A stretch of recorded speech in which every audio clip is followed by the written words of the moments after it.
minutes. Sorry, let me repeat that. Our meeting is starting promptly at 6 o'clock. Welcome everybody to our Planning Council meeting. Welcome to the HIV Health Services Planning Council meeting of the Middlesex-Somerset-Hunterdon Transitional Grant Area. We usually meet at 6 p.m. on the first Tuesday of each month. The meeting is open to all who wish to attend.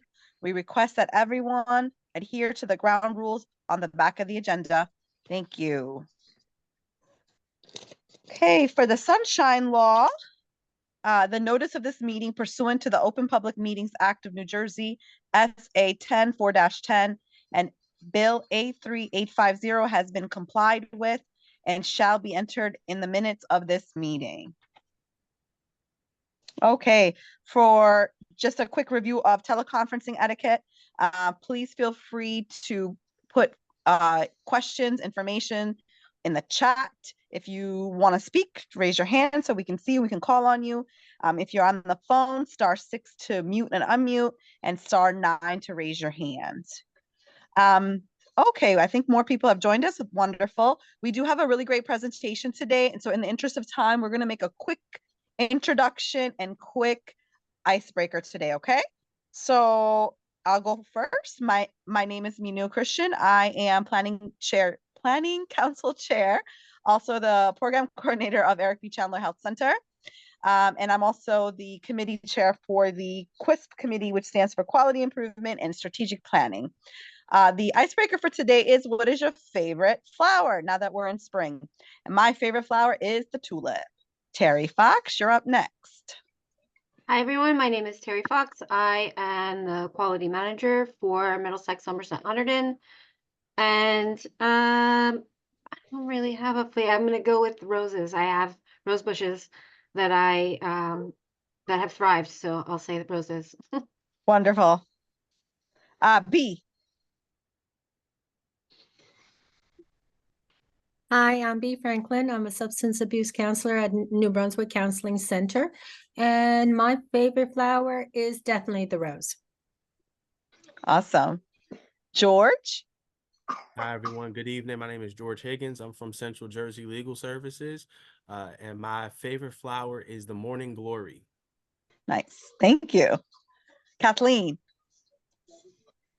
I'm Kathleen Donahue. I'm a consumer. I'm on the Planning Council, on the Mentor Outreach Committee, and I attend the Part D meetings sometimes. And my favorite flower are the Easter flowers, the hyacinth, the daffodils, and the tulips. They're the first ones you see. Wonderful. Tanya?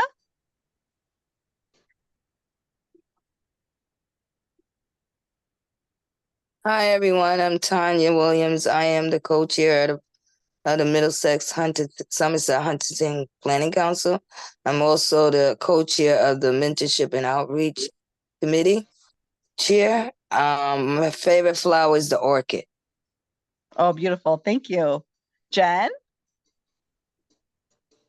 Hi, all. I'm Jen Pipiak. I am your Planning Council support staffer, and my favorite flower is the lily. Okay, thank you. Roseanne? Excuse me. Hi, everybody. I'm Roseanne Marone. I'm the program coordinator at the Robert Wood Johnson Medical School AIDS program. And I'm also the chair of the membership and bylaws committee. And I think my favorite flowers are like wildflowers, just random. Great. Luz?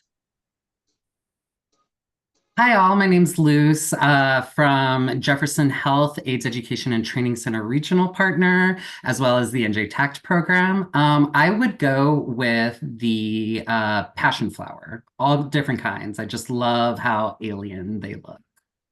Okay, great. Dennis? Hi, everybody. I'm Dennis, program coordinator for the VNA and a person living with HIV. I have to say I really like the sunflower because you can eat the seeds. That makes sense. Kareem.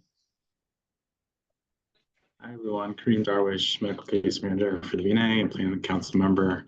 I don't really have like a favorite flower, but my peace lily just started blooming, so I would say it's nice. That's nice. Siobhan. Hello, Siobhan Cato. I am the program director at Zoo4 Health Center, and my favorite flower is the calla lily. Those are nice. Ed.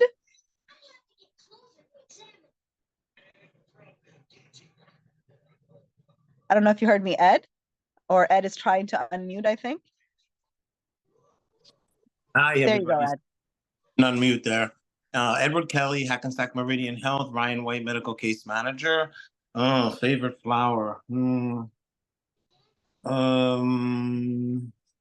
guess I'll just say tulip. My favorite too. John. I'm not sure if this is a flower, but I like honeysuckles. When you walk past them and they smell like that, you want to eat them, even though they don't taste like that. And who are you? Oh, and I'm John Marcinkiewicz. Vice chair of the mentorship and outreach committee, and a planning council member, and a consumer and advocate. Thank you, John. Lara. Hello, everybody. I'm Lara Dykstra. I'm with the New Jersey Department of Health, Division of HIV, STD, and TB Services. That's a mouthful. I am also a planning council member, jack of all trades. My favorite flower, I do love lilies. So if I have to pick one, I am a huge fan of the lily of the valley, and she has a short time span, but she's small, but her fragrance, like her little posse that she's with, the smell is just like overwhelming and delicious. So lilies of the valley. Thank you. And Vanessa. I think Vanessa's our last person. Go ahead, Vanessa. Hi, Vanessa, medical case manager for the VNA outreach member committee member and planning council. My favorite flower is the hydrangea. Awesome. Wonderful. All right. Oh, I think we've got one more person joining. Jay, right on time, Jay. We're doing introductions. It's your turn. And what's your favorite flower? My favorite flower is the yellow rose, and I'm Jay Gavin, voting member. Thank you, Jay. All right. Thank you guys for sharing. I think I got everybody. Let's go right into the mission statement. The mission of the Planning Council is to establish and implement a comprehensive plan for the organization and delivery of HIV-related services as described in the Ryan White HIV/AIDS Treatment Extension Act of 2009. And now we will have our moment of silence.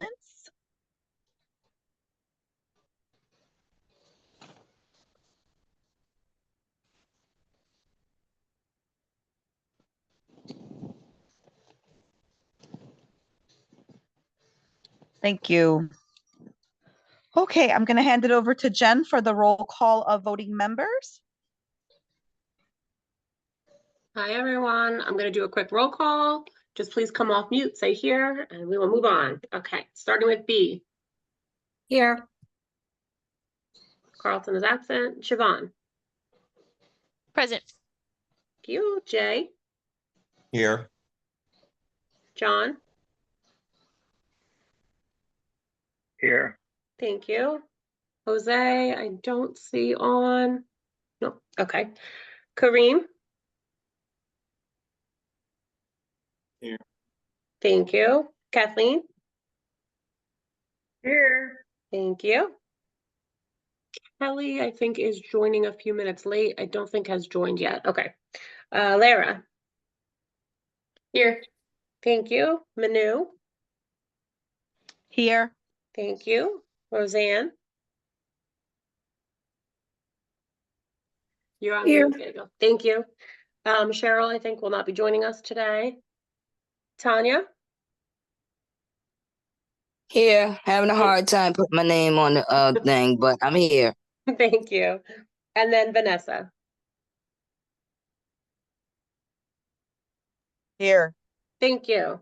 Thank you all. We have 11. We have quorum. Thank you so much. Awesome. That's great. So let's go right into the approval of minutes. I believe, yes, they were sent off to all of you. Are you going to share, Jen, or we're okay? You're going to share. Great. If we could quickly review, and I'll entertain a motion of any kind, actually. Excuse me, there's 2 typos on the second page, well, the third page, actually. PADD only has 1 A. It's PAAD. Where are we at? Third page, you said? Oh, wait, here we go. Yes, it's the third, yeah. So wait, and say that again, it's what? It's PAAD. Oh, I'm sorry, okay. So Pharmacy PAAD. assistance for aging and disabled. Okay, those 2, And then- those 3. There's 2 there. Okay. Okay, was there another one or just those ones? And Minu, in the same paragraph, Jen, in the same paragraph, you have ADDP and ADAP, ADAP and ADDP. So maybe you want to keep it consistent. Yep.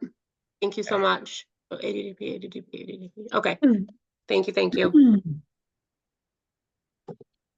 And 2 here, under membership and outreach, AIDS should be all caps. AIDS. No. You're too far up. Oh, okay. Oh, I see it. The word AIDS should be AIDS. AIDS. Is the S capital too? Yes. Yes, okay. Okay, thank you. Thank you for those corrections. Would anybody like to offer a motion? I'll make a motion. I'll second it. What I'm assuming the motion is to approve with the corrections. Yes, motion to approve with the corrections. I apologize for the laughing child in the backyard. He has discovered Chippendale Rescue Rangers. Okay, so all in favor. I'm sorry, who was the second? I thought I heard 2 voices. Jay was the second. Okay. Sorry. Okay, thank you. Roseanne and Jay. Thank you. Okay. All in favor? Aye. Any nays?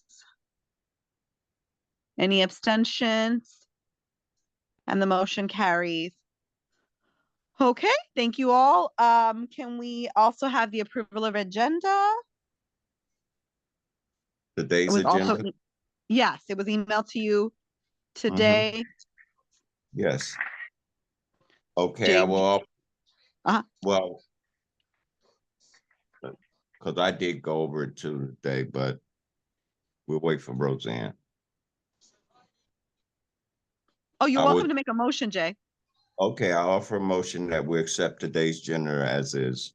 Thank you. Anyone want a second? I'll I second it. Oh, I have no idea who that was. I think that was Vanessa. Yes? Yes. Okay, thank you, Vanessa. All in favor? Aye. Any nays? Any abstentions? Motion carries. Thank you all for that. That's a bit of items that we need to get through. Thank you. So the next agenda item is the administrative agent report. She is not here. Terry or Jen, is there anything for her to say, for Lucy to present that you guys know of? I don't have anything.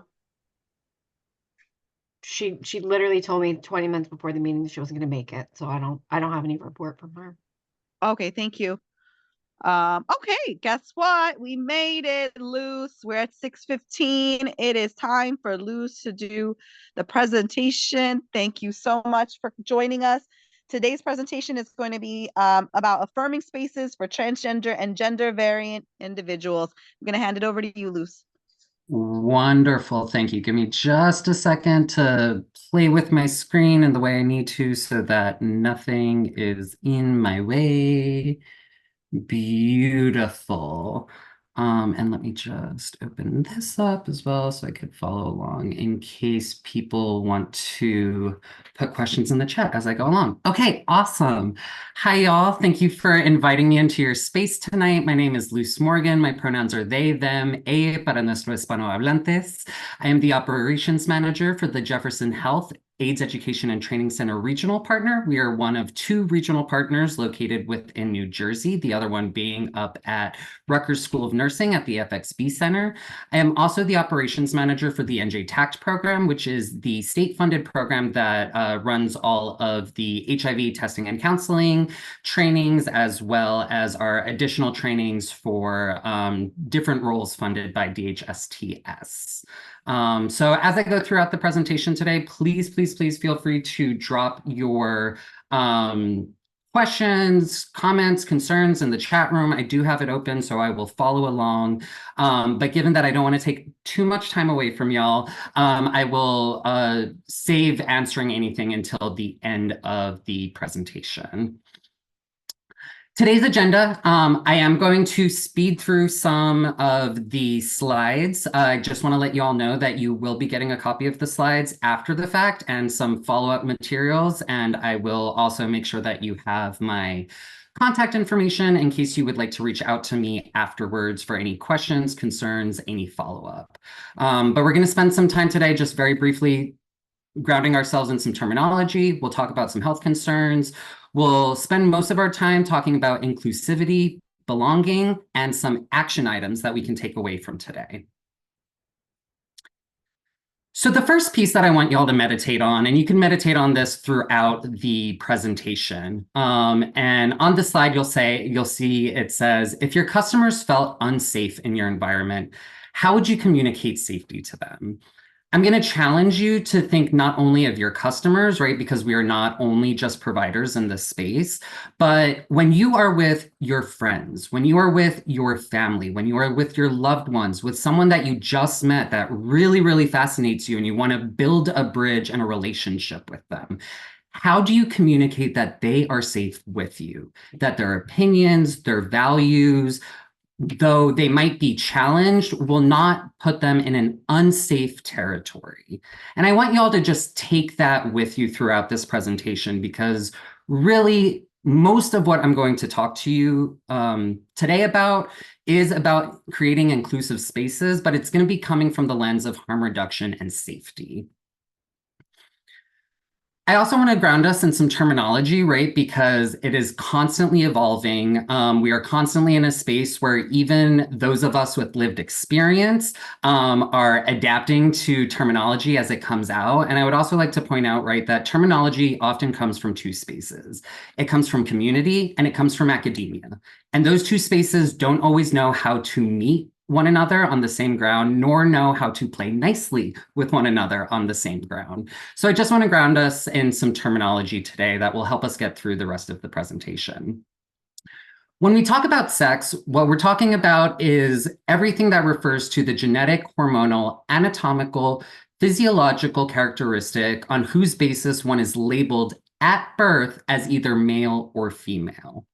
This differs from the terminology we use in spaces when we're talking about gender. While they intersect with one another and they do borrow from one another, sex terminology and gender terminology are 2 very distinct categories, and we'll get into why it's important to make that distinction a little further down the line. Gender refers to socially constructed characteristics of women and men, often binary, right? Such as norms, roles, and relationships of and between groups of women and men when we look at binary systems or binary understandings of gender. When we talk about gender identity, we refer to the person's internal sense of their gender or their sex and potential affiliation with a gender community, right? I was designated male at birth. I do not identify as male. That is my gender identity, right? Speaking specifically on gender identity terminology, we'll start off with cisgender. Cisgender is a term that is just used to describe anyone whose gender identity, their sense of self, their inner compass aligns with what was assigned or designated to them in terms of their sex at the moment of their birth. Right. So to kind of put it simply, right, if you were assigned female at birth and you identify as female, you are a cisgender female.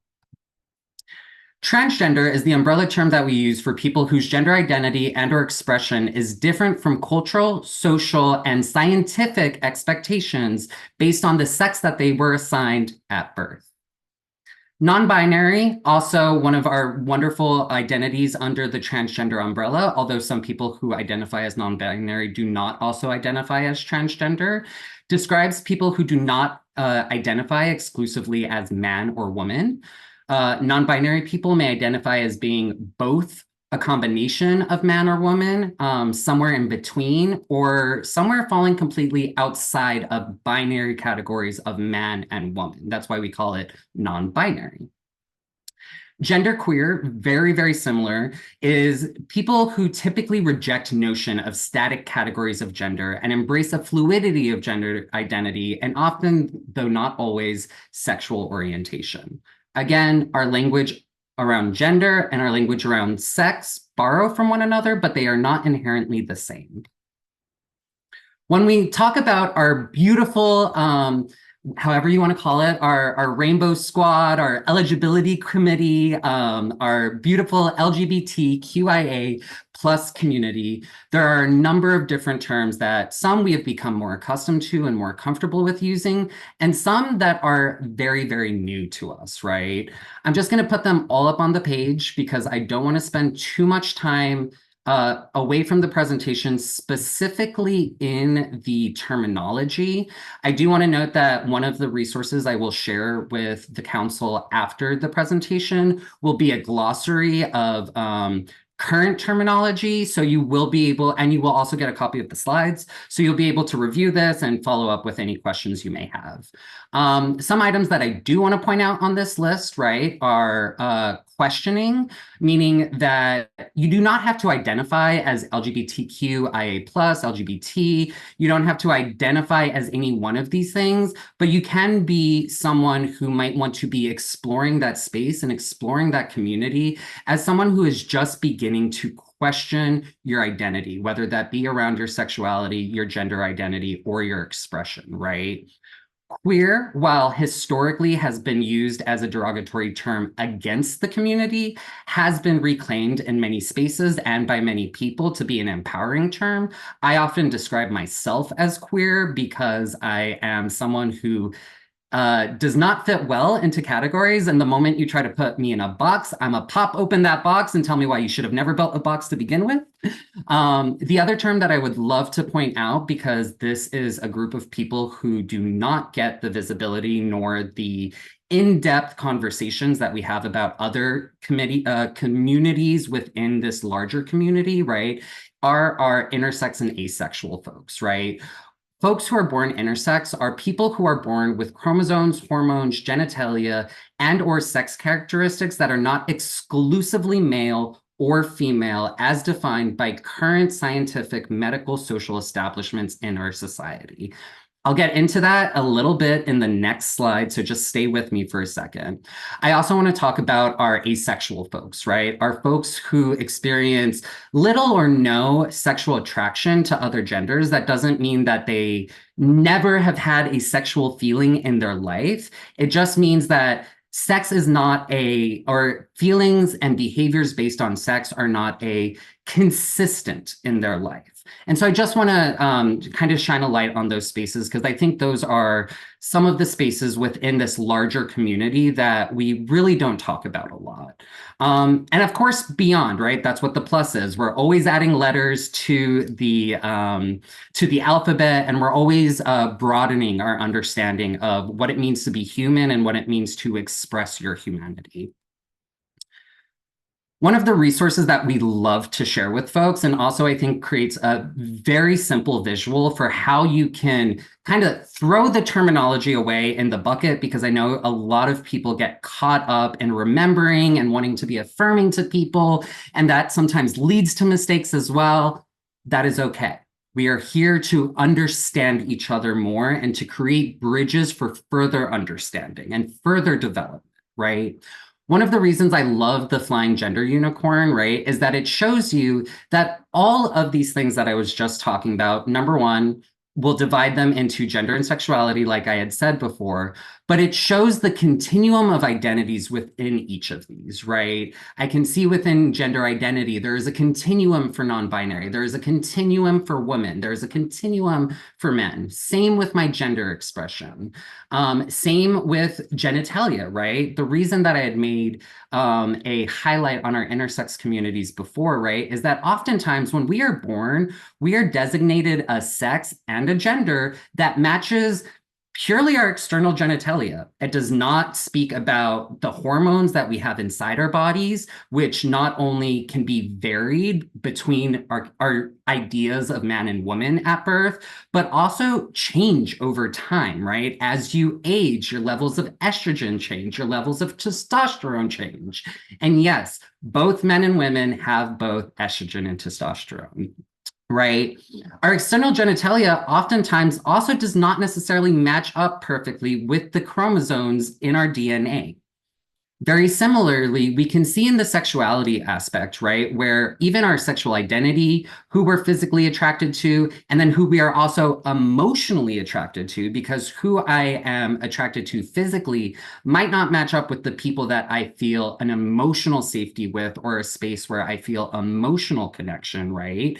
All of those exist on continuums. And so oftentimes when we are trying to gain an understanding of an individual, and especially if we're seeing them in provider settings, the flying gender unicorn is a great resource to be able to tap into to say, like, hey, I would love to understand what is going on here more. I would love to provide you with a resource that gives you language to be able to build out your own understanding of your selfhood. Let's pull this out and maybe map out where we are today. That might look different tomorrow, but I'm just trying to get a base level understanding of the person I'm interacting with. We're going to switch a little bit into some health concerns to just talk about why it is important to highlight these communities, but also to talk a little bit about the disparities and why we have so many of the pushes and the initiatives we see to be able to not only address the needs that are coming out of these communities, but also to understand just kind of what's going on with our folks in these spaces at the moment. So as compared to heterosexual folks, right? Heterosexual meaning straight. And this is going to be a mix of some sexual data as well as some gender data, right? So when we're talking about the disparities, LGBTQIA plus people as a whole, right, face higher rates of behavioral health concerns, mental health and substance use. People who identify as lesbian, gay, bisexual, they are twice as likely to have mental health or substance use issues. And our transgender community is 4 times as likely. We also see higher rates of HIV and other STDs. We see higher rates of peer bullying, higher rates of family rejection, and difficulty finding a space to call family. There is lower access to culturally competent, culturally humble healthcare services and affirming services, right? We see higher rates of homelessness, higher rates of trauma, and higher rates of suicide, which is what brings us to the topic of today. In how is it that we build inclusive environments, right? One of the ways that we can build inclusive environments is by using inclusive language. Instead of saying your husband or wife, say partner, significant other, right? We also don't want to assume language. In our NJ TAC trainings, anyone who's ever attended one of those trainings or anyone who's ever really seen me speak, one of the things that I will always say, the best thing that you can do to signal that You might not have the same language, education, background, lived experience as the person in front of you. What I can do, though, to signal to you that I am here, I am plugged in with you, I want to understand, is I'm going to mirror your language. If you identify as bisexual, I will talk about your sexual identity as bisexual because that is how you used that language to identify yourself. So I'm just going to mirror that language. I'm not going to try and create my own term to describe your experience. I'm going to use the language that you use to describe your experience in order to talk about it as we move forward, right? You have to be patient. You have to be patient with yourself. You have to be patient with the other person. And you have to be patient with everything that's going around that's informing any interaction we're having, right? One of the other things you can do if you're comfortable doing it, right, is do what I did at the beginning of this presentation. Share your own pronouns, right? I think a lot of times I've seen encounters, experienced encounters where a lot of cisgender folk think that sharing their pronouns takes away from the space that they are trying to create for non-cisgender folks, right? Whether they be trans, agender, non-binary, any of those kind of like umbrella intersectional terms.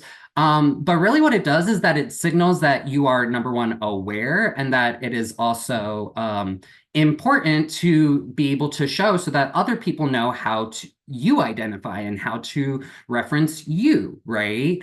I do want to say, right, that I think there was a time in when we were becoming more understanding of transgender variant spaces where pronouns really was like the bread and butter of what everyone was trying to perfect. And they are very, very important.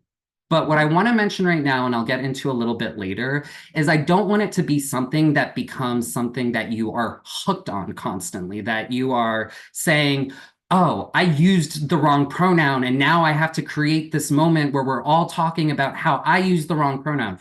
That actually detracts from what you are trying to do, right? And we'll talk a little bit more about that later on. But to just move on from this point, I think it's really important to just share your pronouns, even if it's just on your name badge, if it's in your little Zoom name, whatever the case may be. It just signals that you're aware that this might be challenging to others, and in spaces where folks are already feeling a sense of stigma or discrimination, it might signal to them that you're an ally or that you're a trusted individual in that environment. It's also important to know about the health needs of people, right? PrEP, PEP, how they're not only for people who identify as LGBTQIA, right? It's also important to know about disparities that affect specific groups, right? This doesn't only include our trans and gender variant people, but it's important to know about the health concerns of any community that you're providing services to or that you're interacting with, right? Never ever out a person, right? Just because someone is comfortable speaking to you about their identity does not mean that they have disclosed their identity to other folks. And I think the easiest parallel that I can make with that is don't disclose someone's HIV status, right? If they have not disclosed it themselves, if they are not have not disclosed that publicly themselves, right? We don't want to disclose personal information about people, even if they are disclosing it to you. If you are uncertain whether that person is publicly out, whatever that out means, check in with the person. Hey, when I am bringing you up in conversation, is it okay if I speak about this? Is it even necessarily important to the point I'm trying to get across, right? Do not compare any individual story to that of another's. We are all individuals and we have shared experiences. We have similarities in our experience. That doesn't mean that they are the same, right? I also, along this line, do not be that person that says, oh, you're gay? I have a gay friend. Y'all should meet up. That would be amazing. Not all gay people get along just because they're gay, you know? Simple as that. Do not assume someone is gay, straight, transgender, etc. I think one of the most beautiful things about our expansion of knowledge and our comfortability with normalizing everything that I'm talking about, right, is that we have come from and been informed by spaces that often say, oh, if someone shows this behavior, that's intrinsically tied to their identity. We know now, I would hope, right, that we have found many, many different reasons as to why we should challenge that. And we should never assume anything about anyone unless they've shared it with us or unless we've had an interaction, right, that they have been able to disclose something about themselves, right? Do not ask a person physical questions. Obviously, if you are in a provider setting and you're doing an assessment, this is outside of the realm of what I'm talking about. What I mean by this is if you meet someone who is openly trans, right, do not ask them about their surgery history in an interpersonal conversation. Do not ask them, oh, have you had top surgery yet? Have you had bottom surgery yet? Let people share their experience with you and just communicate to them that you are a person that is capable of taking that in. And even if you don't understand it, that information is, again, safe with you. Speak up when inappropriate jokes are made. When you see stigma, step up to stamp it out, right? That is for anyone who's seen Anne Bagchi talk about stigma. That is the lens that she speaks to it from, and we've incorporated that into our NJ Tact programming as well. And don't assume stories, right? Again, there's a lot of similarities and a lot of shared experience, but our experiences as human beings are our own. The way that we feel about them, the way that they touch us, the way that they shape us is our own. And it's important to respect that in other people. If you have questions about someone's story, right, or you have an interest in someone's story, and there is that bridge of trust, there is that bridge of safety, by all means, right? The same way that you would do with your friends, like, oh, tell me more about that. I would love to hear about that. But don't force someone on the spot. Give someone the space to say, I don't want to talk about that. Or, you know what, today, I'm not in that headspace. You know, maybe ask me next week. We can talk about it then. It's important to do that. It's also important to do that, right? Because we know as individuals, we cannot be 100% the person that we are or who we want to be 100% of the time. There are times when I can only give my work life and my interpersonal life 20% of everything that I'm capable of being, because that's just where I am today. It is hard out here, and we are all trying to work through it. One of the things that I want to talk about, right, are microaggressions. And for folks who have spent time in cultural humility, cultural competency spaces, who have been in DEI spaces, diversity, equity, and inclusion spaces, right, might be very aware and have come across the term microaggressions before. For anyone who isn't or who hasn't, microaggressions are subtle forms of discrimination, often unconscious or unintentional, that communicate hostile or derogatory messages, particularly to and about members of historically marginalized social groups, right? When we talk about race and ethnicity, we talk about microaggressions a lot. And that's because with any group that is stigmatized, that has been marginalized, that has not been seen as the norm, the standard, the what should be, have experienced microaggressions throughout their life. Specifically when talking about our trans and gender variant individuals, right, it's very important to be aware of cisnormative microaggressions, right? Those are microaggressions that come from cisnormative ways of thinking. What I mean by that are microaggressions that stem from beliefs, attitudes, values that have been instilled in this binary understanding of what man is and should be and what woman is and should be, and leaves no space for variance even within those categories, but across those categories or outside of those categories.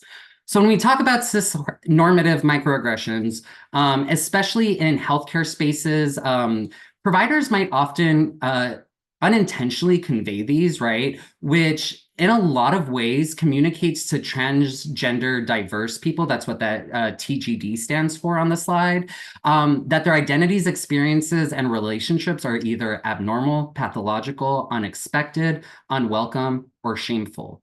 If you're communicating with cisnormative microaggressions, you're not communicating safety.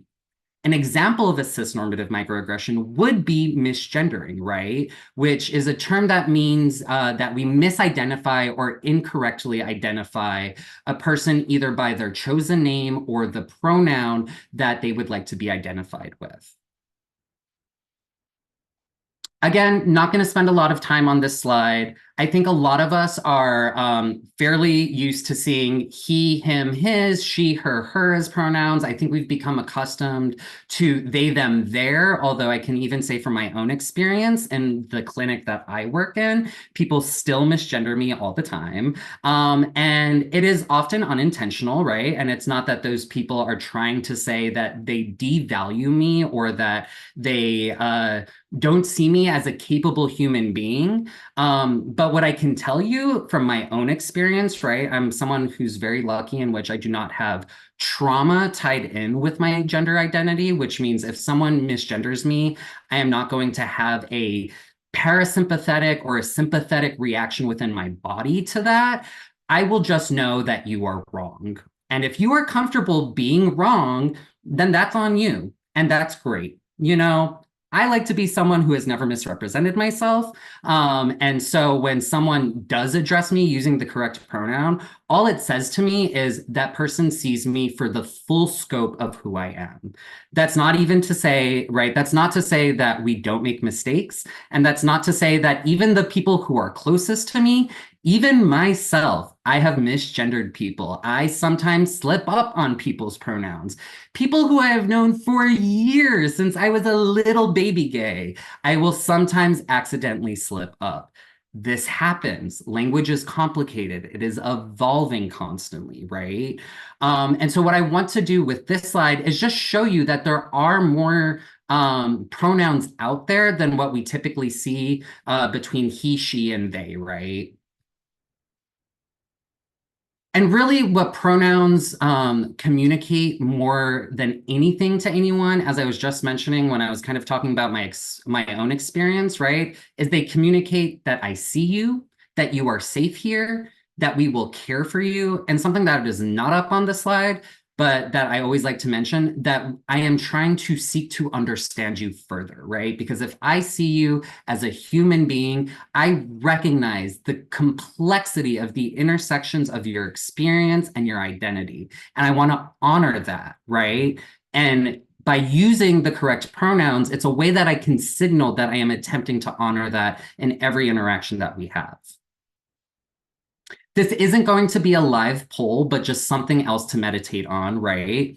How many times would you accept an apology from someone making the same mistake repeatedly? Think of this in terms of misgendering. If you were someone of a gender variant experience, of a trans experience, of a non-cisgender experience, how many times would you think you could accept an apology for someone making the exact same mistake over and over again?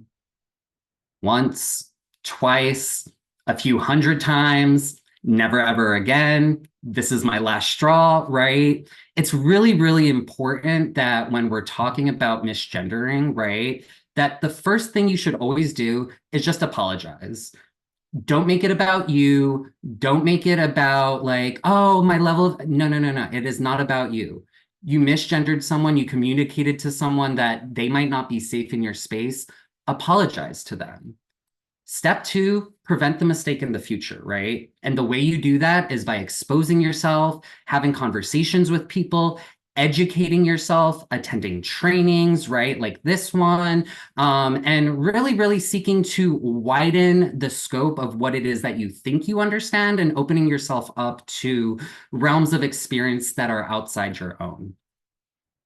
In terms of other best practices, right, when we're talking about respectful and responsive communication, this really touches on what I was saying when I'm talking about mirroring someone's language.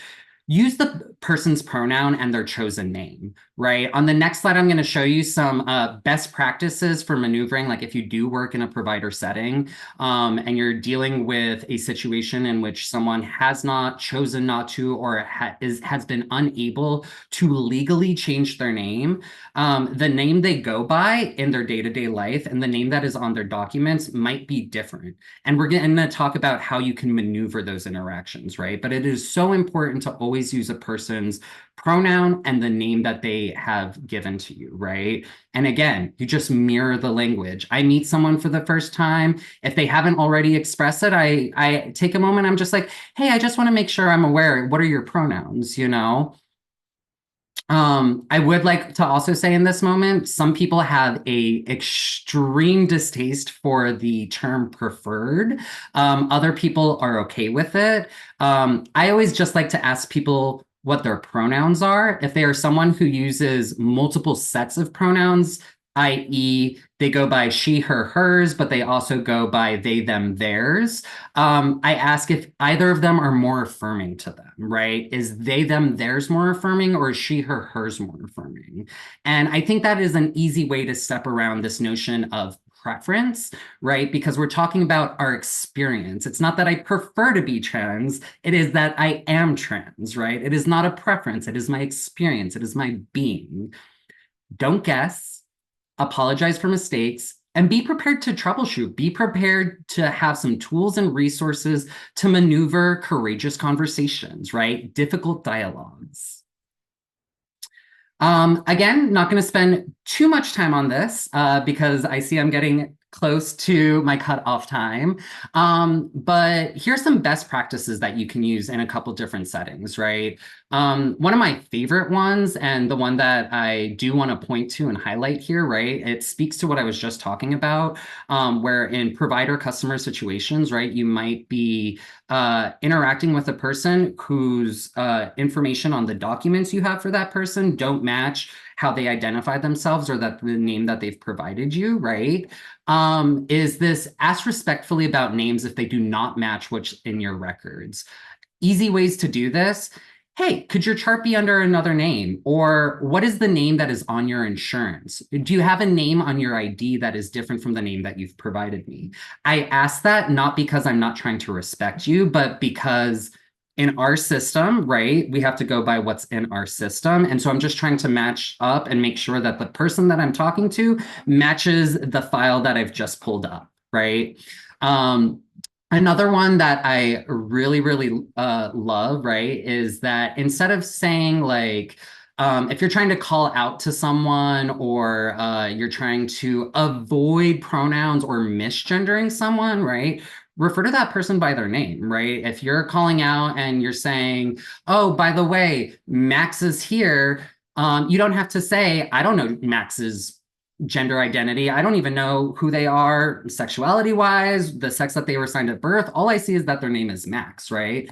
Instead of saying he, she, they are here for their 3 o'clock appointment, I'm just going to say, oh, by the way, Max is here for their 3 o'clock appointments.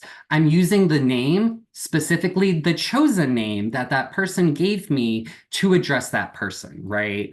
There are always ways to sidestep all of these things that tend to trip us up. It's just that our brains have not been conditioned or wired to be easily able to accept that. So it does require a little bit of mental gymnastics, right? But just like with exercise, it gets easier the more you do it. The more you practice it, the more you expose yourself to it, the more people of lived experience, whatever that lived experiences is, in your community, what you call your community, the easier and the more fluid all of this is going to come out, right? So as we end today, I want you to walk away with some action items. What is one thing you can do personally to create a more inclusive environment? Whether that inclusive environment is at your agency where you work, or whether it's the community that you live in, interact with, are a part of, right? Take any little slice of what I've just talked about. And if you're having trouble being like, oh, how can I personally create more inclusive environments? Maybe one of the questions you can ask yourself is, how do I communicate that someone is safe with me when they're having an interaction with me? How do I communicate that even if I disagree with this person, or even if we've had different experiences, that we're here to share those experiences and not combat each other with our experiences, right? And with that, I will sign off. Here's my contact information in case you would like to reach out to me with any questions, concerns. What I would like to say, I forgot to include my additional resources slide in this presentation, so I'll make sure that you get it. There are a whole slew of resources that are available to us in New Jersey to become more affirming people, whether it be in our provider spaces and the spaces that we work, whether it be in our community spaces, the spaces that we live, breathe, and also work in, right? To different degrees. So one of those that I would love to highlight is the NJ TACT program. Even though those trainings are designated specifically for people who are in roles funded by DHSTS, they are open to the public. We have trainings on cultural humility. We have trainings on trauma-informed approaches. We have trainings on gender-affirming service delivery, which talks about and gives you action items for how to make your agency more inclusive, but also talks about how to make your life more inclusive. And we also offer a whole slew of trainings and are well connected throughout the state and can also always pull on additional resources. If we don't have the answer to something, we will always root ourselves in humility and say, that is a great question. I am either not the right person to provide the response for you on that, or I don't know. So let me get that information for you, and I would be happy to pass it along. And with that, I will stop sharing my slides. Thank you so much, Luz. There's a round of applause if you can hear it. Thank you. Does anybody have any questions for Luz?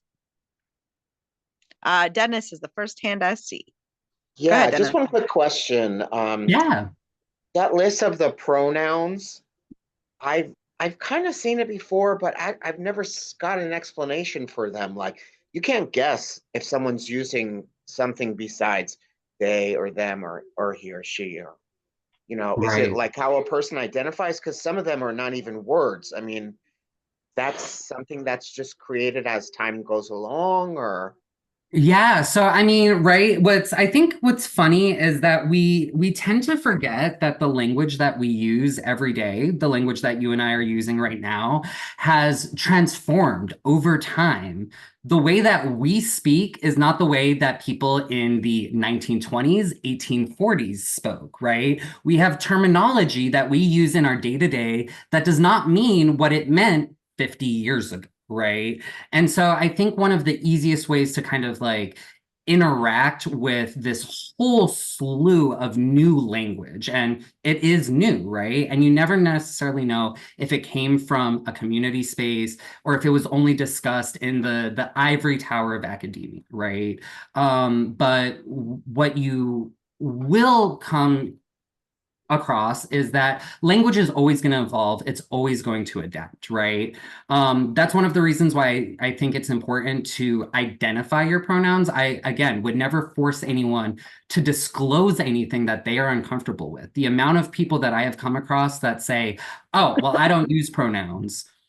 Okay, I'm going to refer to you by name only then, right? Because if you do not use pronouns, how am I supposed to refer to you other than by using your name? The structures of the English language do not allow me to refer to you any other way other than your name if I do not have your pronouns, and if I'm not trying to be rude and point at you or gesture at you or do a hand signal that maybe I shouldn't, So it's one of the reasons why I always say it's great to identify your own pronouns, because it opens up the space for other people to identify their pronouns. And if it's a pronoun that you're hearing for the first time, you can acknowledge, say, oh, that's the first time I'm hearing that. Can you let me know, like, what are the situations in which it changes, right? Like, he and him are used in different situations. So let me know, like, when I use, let's say, fey versus fair, right? In order to do that. And just like it is the first time I'm hearing that, so I apologize if I make a mistake. I will correct myself as I go along, or I will seek to correct myself as I move along. I'm not going to be able to, because you can't just teach me something new and expect me to turn on a dime in that exact moment. But what I can communicate to you through my actions, through my, oh gosh, why is the word escaping me right now? Through my communication that isn't my active communication, my passive communication, right? Is that I can show you that I am trying to understand and I am trying to respect the embodiment of who you are. Thank you. Absolutely. I think Terry Yes, and has her Sunday hand up. was International Day of Transgender Visibility. Terry, did you want to make your comment or question? I was just pointing out that Sunday was the International Day of Transgender Visibility. I was a little sad it was on Easter because I was like, I don't. It led for a lot of funny "She is risen" memes, though. Or "They are risen." I Not like to be that. disrespectful of anybody, but just things that I came across on the space. I did have Anybody one else? question. Go ahead, Jay.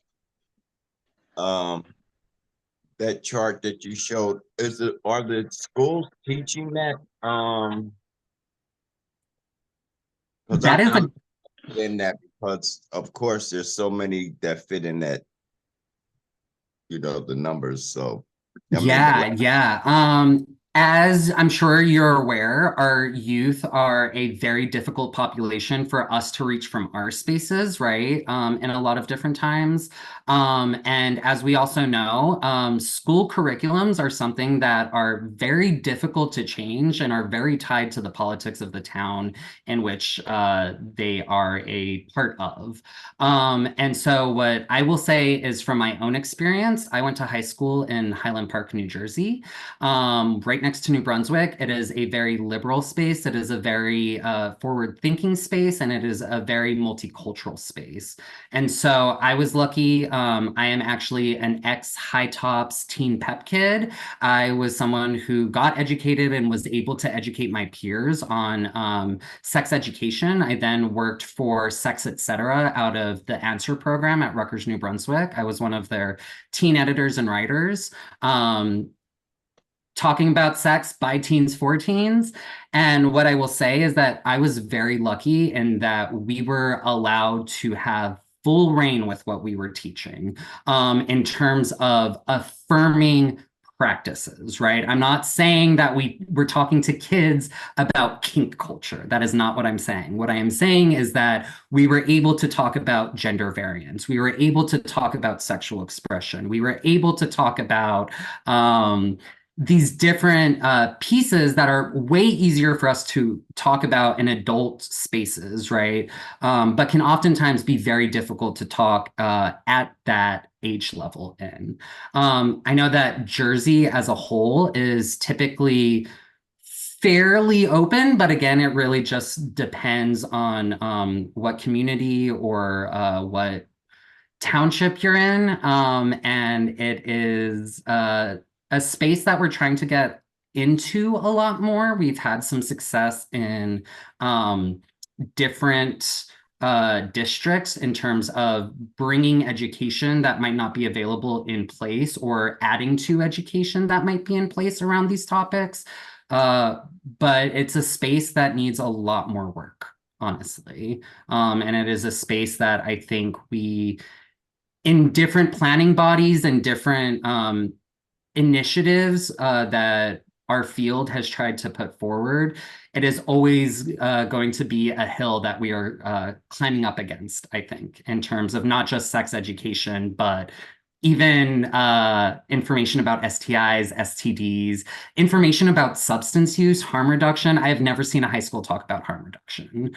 And that is very difficult because especially coming from a space where a lot of my peers, when I was still a teenager, passed away because of substances. I wish I had knew more at that age so that I could at least be there for my peers, or so that I could even tell them like, hey, there are alternatives, there are ways to do what you're doing safely, as opposed to possibly exposing to yourself to something more dangerous. So that leads kind of into a part two of this question. If the schools aren't doing it, and there's an age, what generation, whoever we are, that say the schools should not be teaching that. The schools should not be teaching our kids that, but yet they're not teaching the kids that at school, in their homes, And so you have a group of kids that are totally confused because they want to say, I'm A, or I'm I, or I'm L, or I'm G, but they're not getting it from the school. They're getting it from their friends and social media is what I'm saying. And they're not getting it from home. So, you know, I have granddaughters that are experiencing that now. And it took me because I have twin granddaughters, and one of them, I'm gonna say, lives the alternative lifestyle. Okay. And I say that now because I was like, well, you know, it's okay. I'm gay too. So to have that conversation with her, but then she in turn says, but Poppy, I don't think like that. I didn't think on that level. Like, I'm not. And it really opened my eyes that, you know, we come from a generation where we had to fight for our identity. And they're in a generation, she's 17, where they get to pick from their identity. So it's important whether the identity is more important, like you said, the respect. And I think thank you for bringing that up, actually, because number one, I think it is always the legacy of whoever came before us that allows us to do or gives us the resources that they didn't have at the time that they were going through it, right? And it is because of the generation that came before me that I was able to have the language, the access to resources, and the space to even be able to lay claim to what I lay claim to now. It is part of the reason why even the language has developed, because the people who came before us had to do so much work and fight so hard to even get our base level of understanding set up that we couldn't ask them to keep doing more, right? Like, they did so much already. It is always time for the next generation to take what we've given them and expand on it, right? That is how we develop. That is how we grow. It's also one of the reasons why I said, like, pronouns are not the biggest hookup for everyone, you know, in terms of being like, a lot of people, even for myself, right? And again, I want to say that I am someone who identifies as trans. I am someone who identifies as agender. If someone calls me he, at the end of the day, that is not my struggle. That is not the hill I'm going to die on. There are so many other battles that I rather be focusing and paying my attention to. Part of that privilege, though, comes from me not having trauma tied to my gender identity, whereas other people do have trauma tied to their gender identity, right? And I'm not just talking about trauma as some like, ooh, like mysterious thing. Like, I'm talking about you have a physiological reaction when your body gets put into a trauma state, right? And so I just want to thank you for bringing all of that up, because I think that speaks to it, right? And I think, again, why it's so important to mirror the person's language. I think especially a lot of our young people, especially since I am now no longer an extremely young person. I still think of myself as young, but I am not a teenager anymore, right? Part of the role that I now have as someone who is older than them, right, is to be able to provide guidance, be able to provide my level of knowledge, learn to get challenged by them, right, and be comfortable with being challenged by them, but also in turn challenging them back, right? Because especially if I'm trying to honor someone, I'm not trying to say, oh, I think I know better than you. But I do want to share my experience, because you might pick up from something from my experience or my understanding of what my experience was that aligns with you. If it doesn't, cool. There's nothing wrong with just having a conversation, right? If you don't like it, you don't have to take it with you. But if you grab a seed of knowledge from it, that's great. So thank you. You really brought that personal to me, because you know, of course, people are like, well, they call me Poppy, so Poppy is gay, so you could talk to Poppy about certain things. But then Poppy doesn't have that same language. And you made it really clear for me, you know, it's all about respect and listening. Yeah. You know, she doesn't want to have a title. She doesn't want that. So I respect that versus saying, oh, well, I would do it this way, or no, I'm listening more to her. And it gives more of a foundation, I would say, to have somebody like me, because I'm from the old school. So my thought pattern, just because I'm gay, is not the same as someone who is 17. So it's not even like we can come to the table together and bring each other experiences there. And I really appreciate you for this presentation. For sure, Jay. Thank you so much. I to just, you know, kind of echo that experience with you. My moms and I have run circles around each other, right? I am so happy that I have two moms, and I love them both dearly.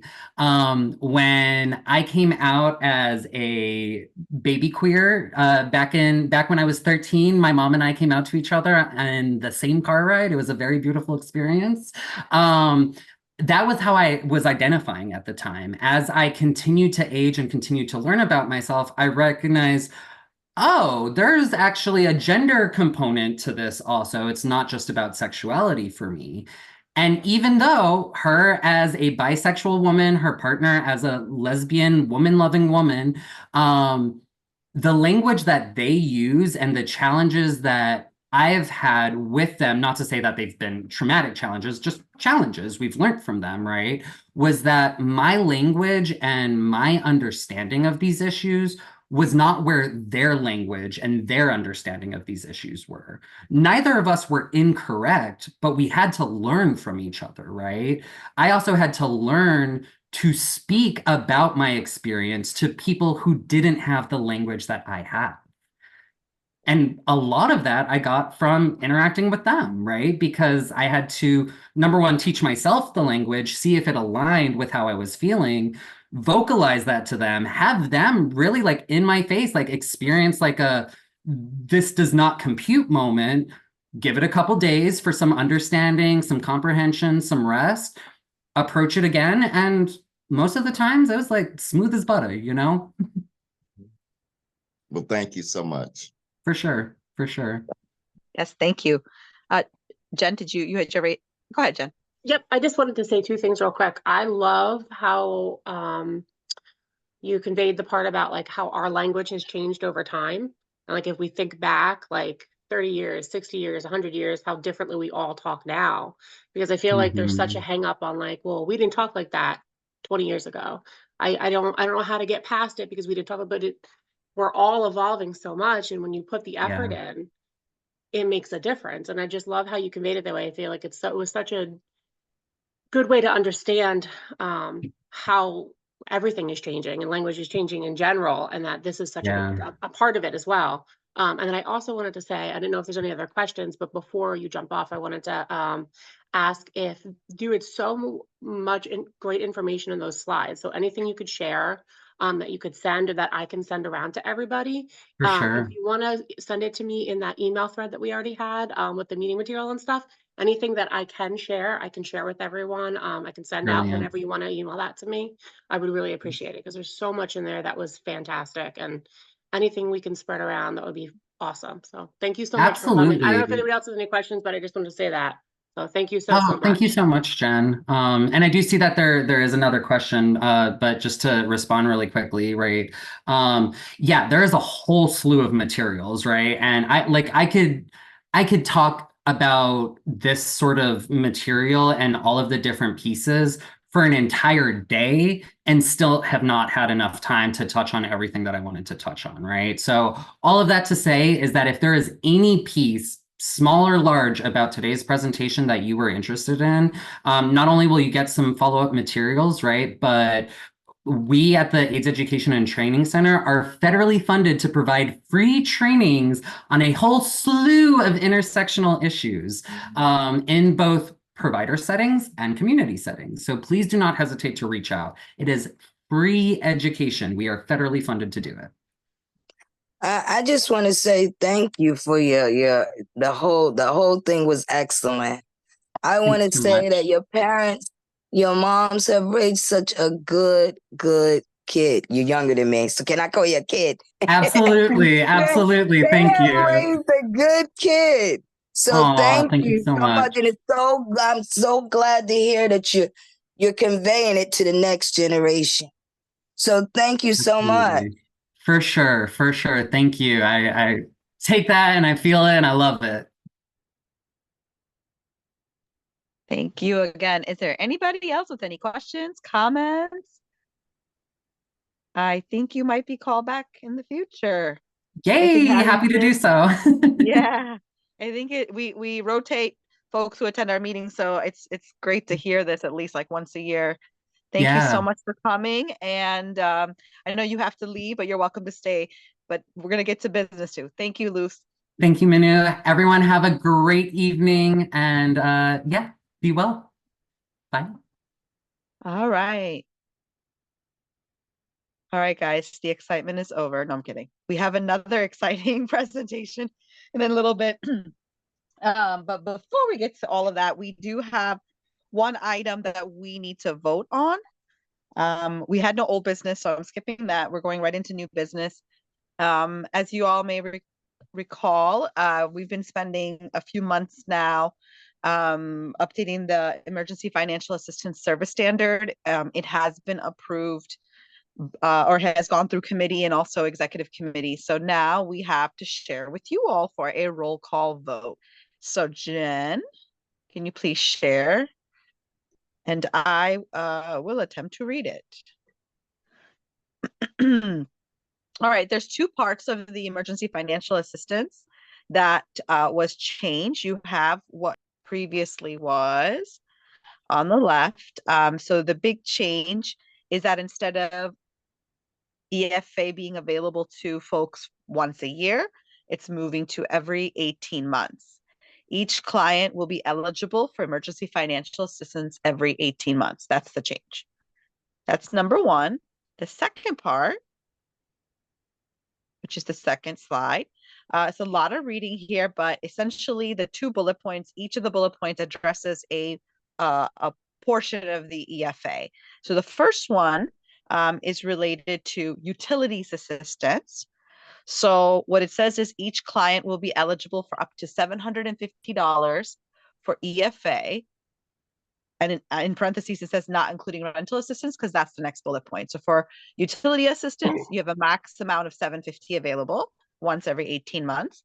And then for the rent portion of the EFA, that's the second bullet point. It says each client will be eligible for a maximum amount equal to 2 months rent at fair market value based upon lease amount. The agency will have the discretion to make payments over a period longer than 2 months, so long as it does not exceed the maximum amount. So there isn't a set number for the cap, as you can see. It is based off of the fair market value.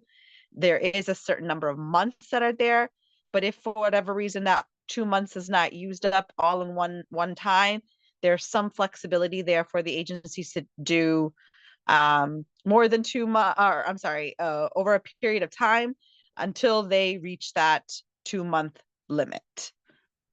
I hope that made sense. Are there any questions, any discussions, any comments?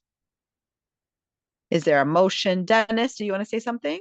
Yeah, I just want a quick clarification. So if someone applies for the emergency financial assistance for rental and they don't use 2 months, they don't have to wait another 18 months to say get another month.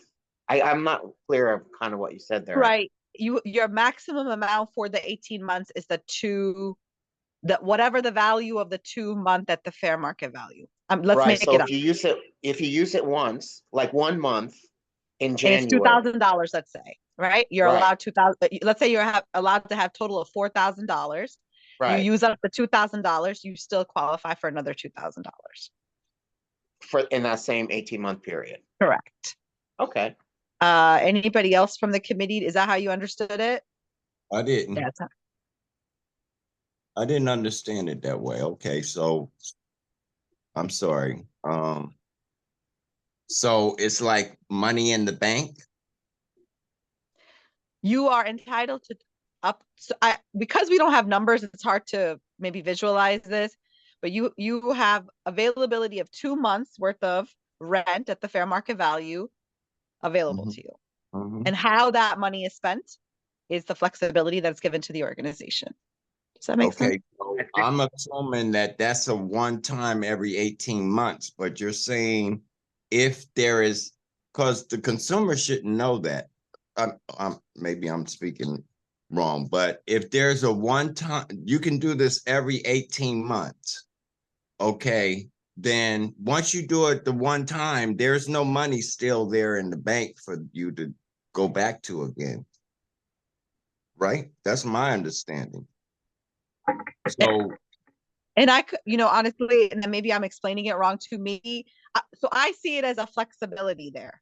So I'm not saying I see it as it's possible, but not necessarily has to happen. Anybody else from the committee have any thoughts on that very specific question about that? I think once you reach the cap, you reach the cap, and then it's still 18 months.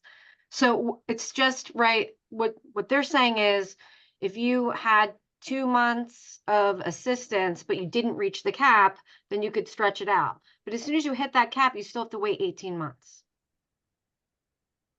Does that make sense, Jay? I have a question. So that means a person could really max up to 2.5 months, maybe. Well, it's still the cap. So the cap is the cap, no matter what. I really. But what I'm saying is, okay, that's not what the consumer is hearing, correct? Because I'm just seeing how that could be You're anticipating within the 18 months, they might have up to, like, let's say if it's $4,000, they will have $4,000 worth of help. So they're going to think that. Yeah, I hear what you're saying. John, did you want to say something? Yeah, like you were saying, Manu, it's kind of hard with the number game, but I understand what Jay is saying totally. What it kind of sounds like is that although you're saying you have a 2 month amount, and say someone's only paying a certain amount of money and they get evicted, and they have housing assistance paying the other amount. So some people only pay let's just say $200 or $300 a month. And then they have like an eviction or something, which actually is 3 months that you get an eviction for. But again, I'm just numbers. But if you don't use it all up, there's still money left that you could have used for your rent. However, this is supposed to be covering for, now we're saying 18 months. So if you didn't use all the money, that's besides the point. It's like, that's good. Then that means there's more money for everyone else to use. If you're covering for that time, it's not like you're supposed to be coming back every 12 months or 18 months now to get it. It's an emergency. So I think it's worded a little weird in the previous slide. Well, I don't think it's worded weird. No, I don't think we have to go back and do any work. I just want to be clear the way that it is. I definitely don't think we should go back and work it.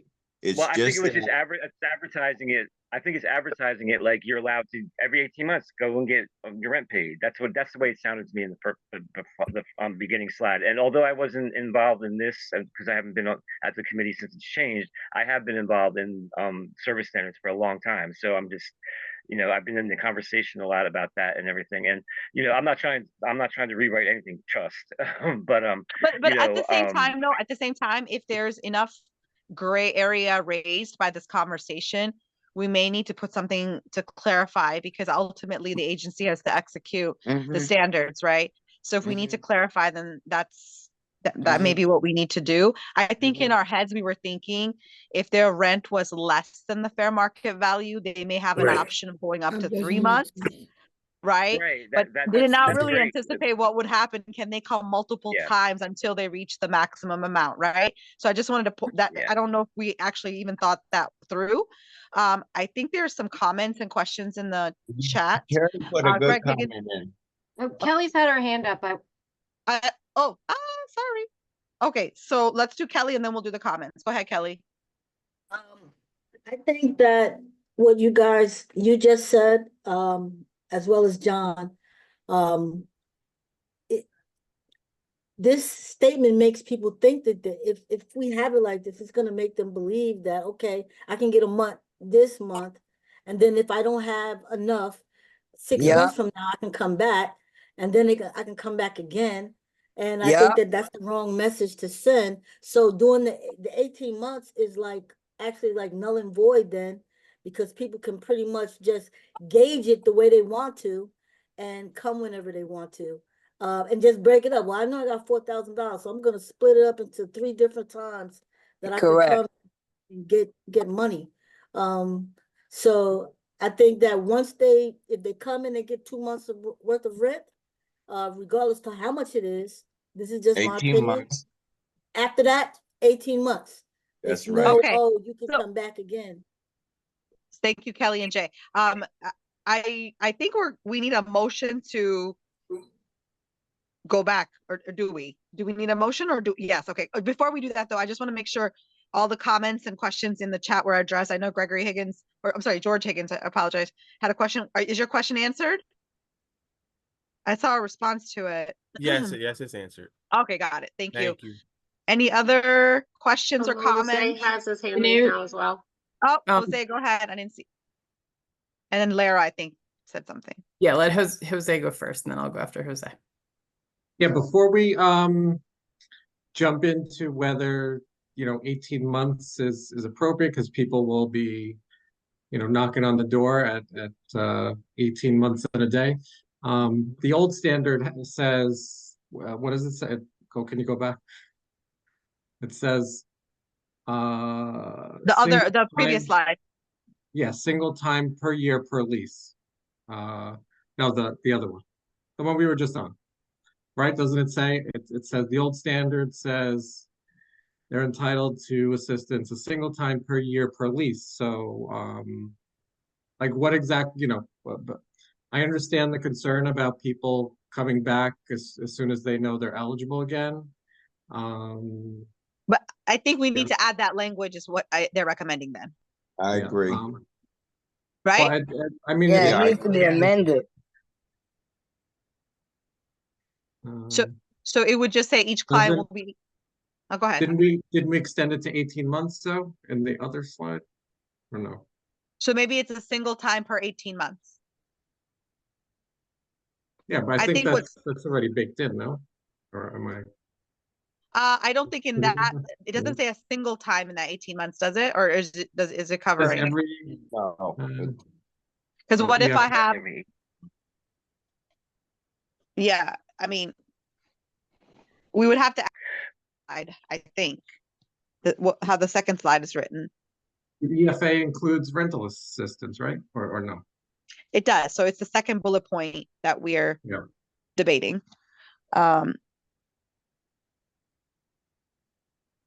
So it can say a single time per the 18 months. Is that what we need to write?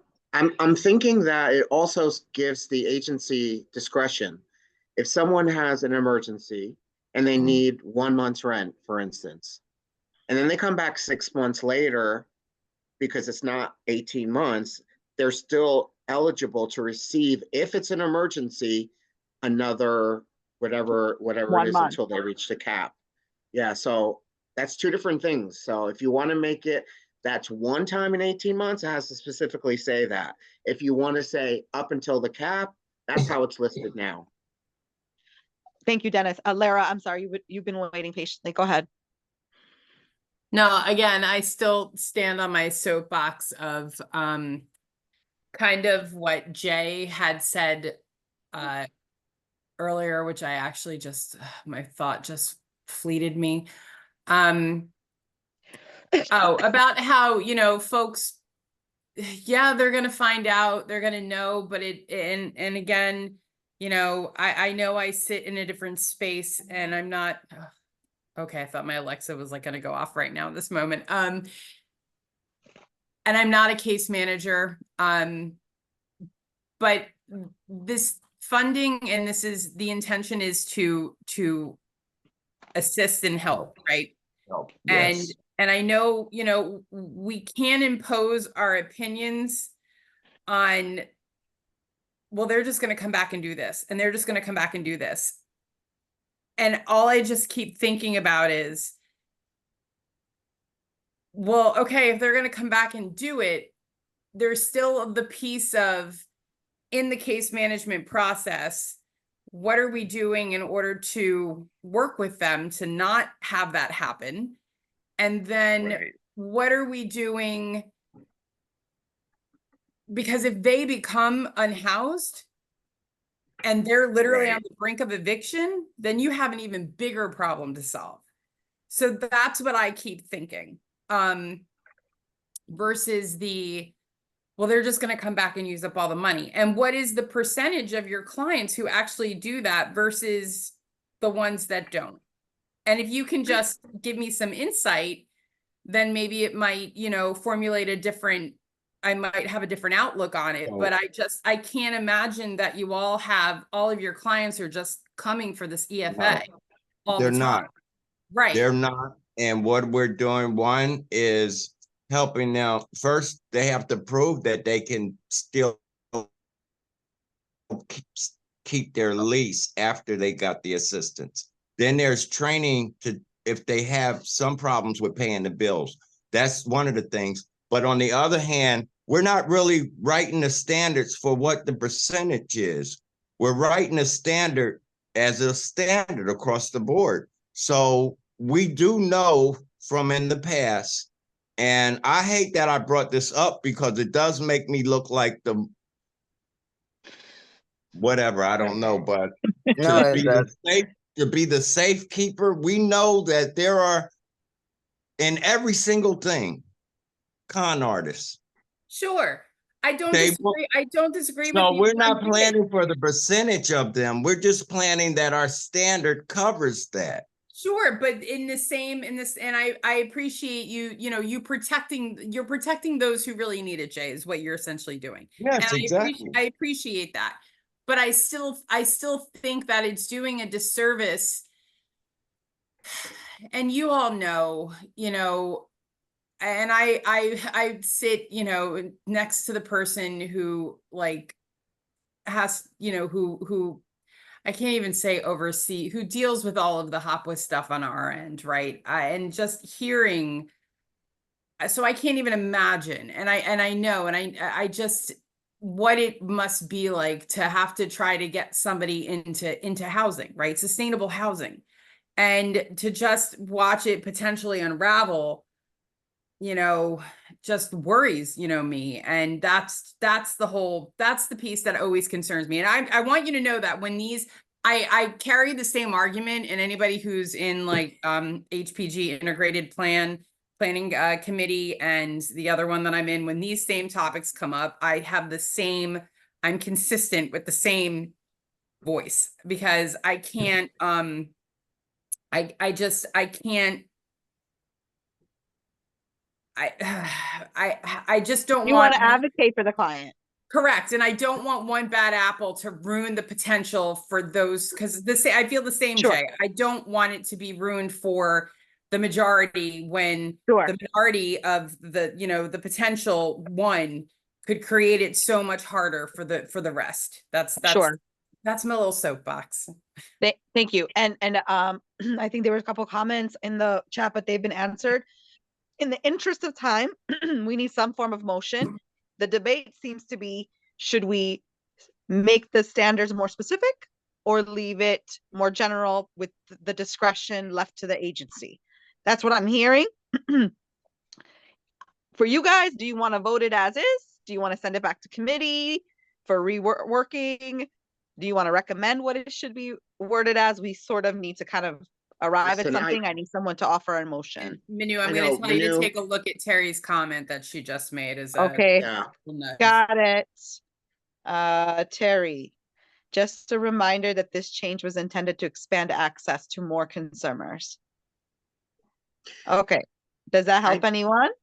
Yeah, but I don't know. I don't think I can make a motion because I'm not a member of the planning council, but it sounds like we might need to reword it a little bit, because look at all the confusion that just happened there. I mean, If we're confused about it, think of how the consumer would be. Okay, so I I'm mean, I not know we did a lot of work on it already, but first of all, it's a service standard and it's available to anyway. So the consumer is going to know one way or the other. And I understand we can't put a value amount because it's fair market value, which changes, right? And it's maximum 2 months. Now that 2 months, even though it's under the maximum cap, it's still 2 months. So that's it. You're done for 18 months. What it's Yes. kind of a little weak with right now is it's like if someone comes in and they only need 1 month help, can they still come back within that 18 months period to maybe help them for another month? If We have it's to figure it out. because of an emergency, again, this is emergency financial assistance. It's not your bank account. You can't just like draw on it whenever you want. You have to have a valid reason why you're not making the payment. I agree with Lara. You lose your home and you're homeless, it's so much harder to become, to get placed again. So I think we need to be a little bit more careful the way we're wording it. Maybe someone wants to make a motion for the quiz committee to just tweak it a little bit, unless we can tweak it tonight, because we did spend a lot of time on this already.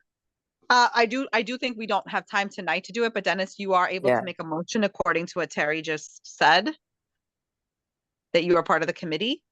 Yeah, you can make the Okay. motion to send it back to Okay, committee. I would like to make a motion that the quiz committee look at, I'm okay with the emergency financial, but the emergency financial rental assistance, I think we need to tweak the wording a little bit so it's clearer.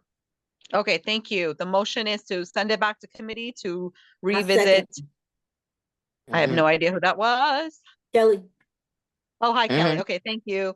Okay, is this roll call or just regular vote? roll call. I don't think so. It's a regular vote if it's Yeah, gonna go regular back to vote. committee. Yeah, because I couldn't make a Okay. motion. Because we're not voting on it. We're not voting it Okay, out all of in this committee, so it's just going back. Oh, Once right. we vote it out of this committee, that'll be a roll call vote. And All in I'm favor? going to take this moment to implore, this is a moment to advertise to join that committee, because this is where you can come back and make these changes. So join us. And I'll advertise when the meeting is, when I get to that point. But all in favor of this motion, say aye. Aye. Anyone against it? Jose is Aye. done talking about this. And Vanessa is done talking. Any abstentions?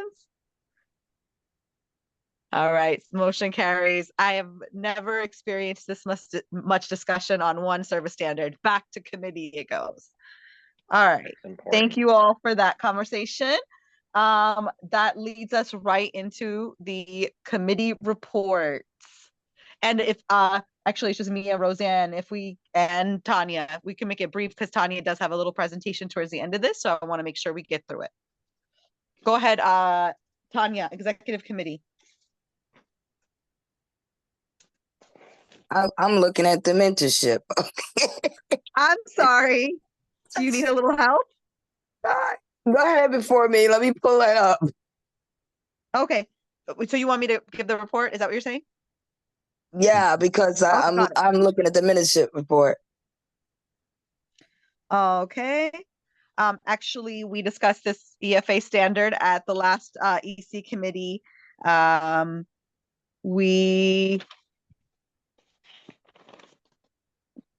think that's the gist of what we talked about at the last meeting. Yeah, Forgive me, I was not we didn't prepared. talk much about it. No, we didn't talk much about anything except for that, really. Yeah, I honestly believe that was our biggest conversation there. Yeah. Did we miss anything? Sorry, Jen, I was not prepared for this part. I thought.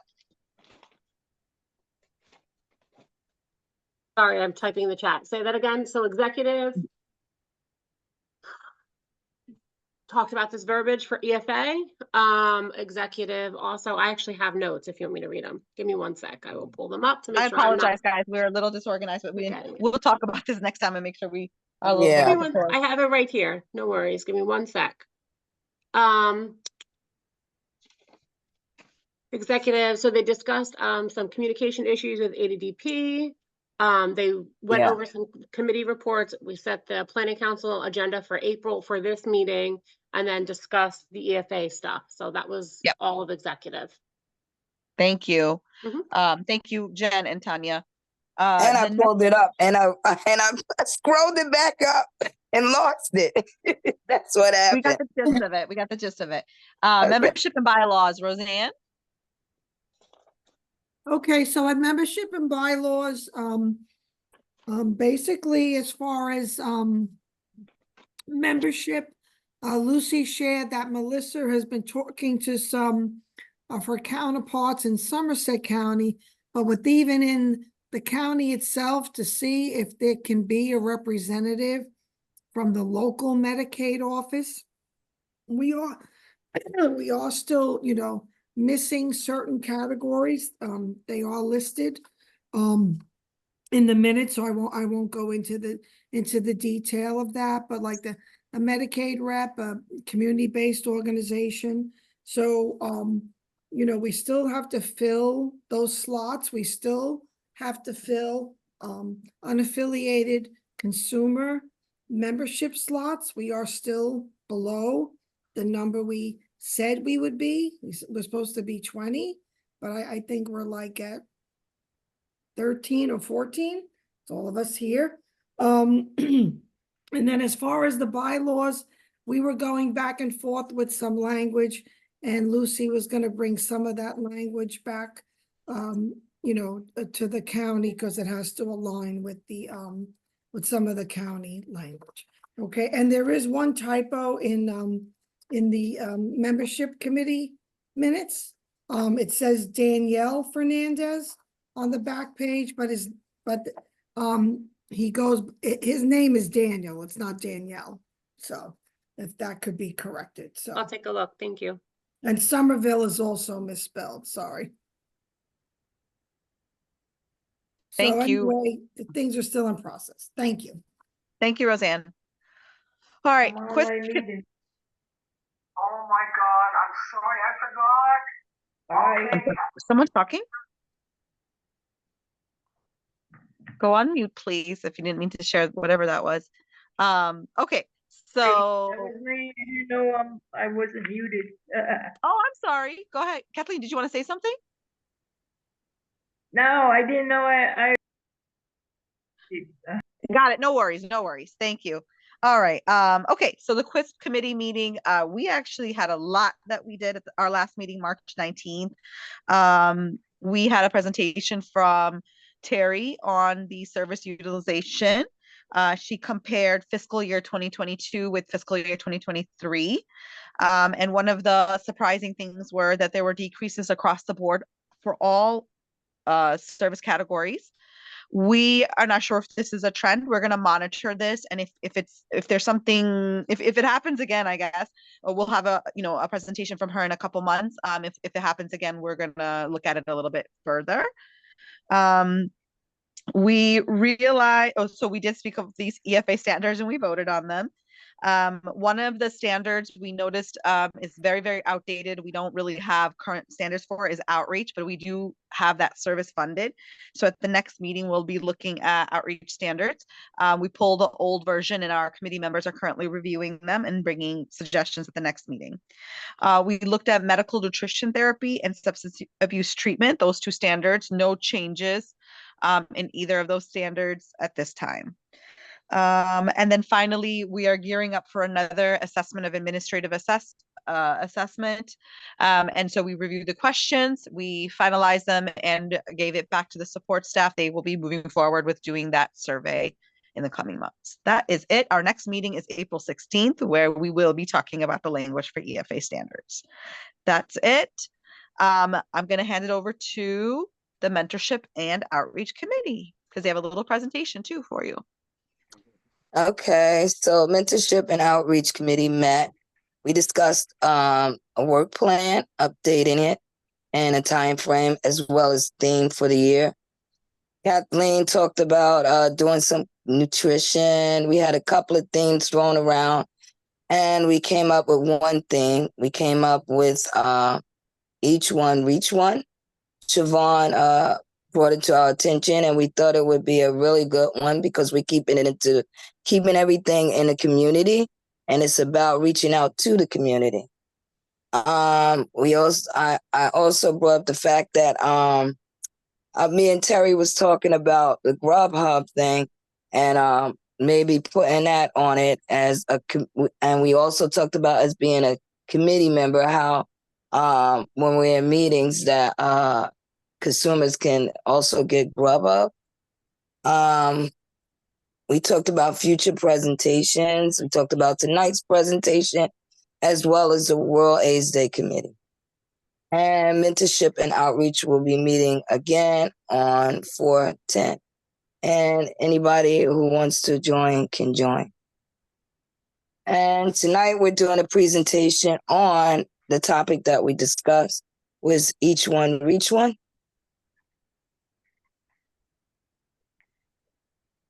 So mentorship and outreach came up with this theme because Terry brought it to our attention, which we thought was really great.